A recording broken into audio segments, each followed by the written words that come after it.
కాంగ్రెస్ పార్టీకి పూర్తి స్థాయి మెజార్టీ లేదు కాబట్టి, కాంగ్రెస్ పార్టీ ప్రభుత్వం తుమ్మితే పడిపోయే ప్రభుత్వం కాబట్టి బీఆర్ఎస్తో ఏదైనా ఒప్పందం కుదుర్చుకున్నారా అని ఈరోజు తెలంగాణ ప్రజలు అనుమానపోతున్నారు.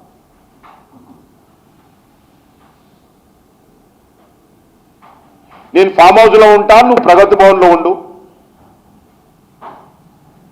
నీ దగ్గరికి నేను రాను, నా దగ్గరికి నువ్వు రావద్దు అనేటువంటి ఆలోచనతో ఈరోజు ఈ రెండు పార్టీలు, మాజీ ముఖ్యమంత్రి ఇద్దరు కూడా ఏమైనా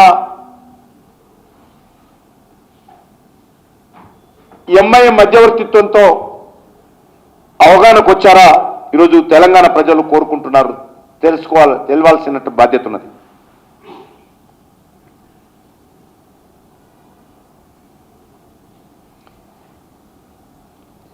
రివ్యూలు చేశామని చెప్పారు, మంత్రులు స్వయంగా వెళ్ళారు.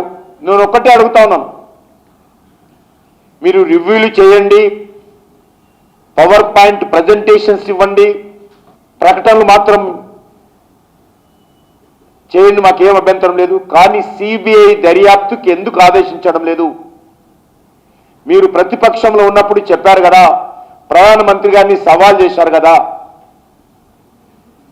బీజేపీ బీఆర్ఎస్ ఒకటైనటువంటి తప్పుడు వితండవాదం ఎన్నికలకు ముందు తెచ్చారు కదా.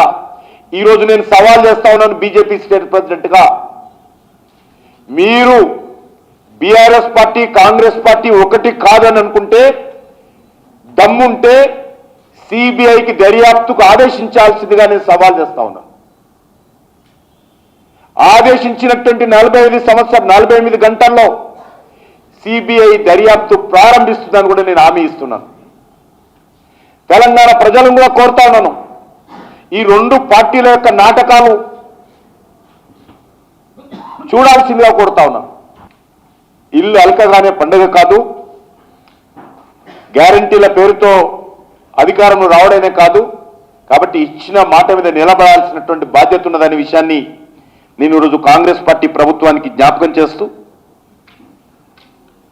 దీనిపైన ముఖ్యమంత్రి గారు స్పందిస్తారని, తెలంగాణ ప్రజలు ఏదైతే ఆకాంక్షించారో, ఏదైతే కోరుకున్నారో, టిఆర్ఎస్ ప్రభుత్వం యొక్క అవినీతి కుంభకోణాలపైన దర్యాప్తు జరగాలని కోరుకుంటున్నారో, దానికి అనుకూలంగా ముఖ్యమంత్రి స్పందిస్తారని భావిస్తా ఉన్నాను.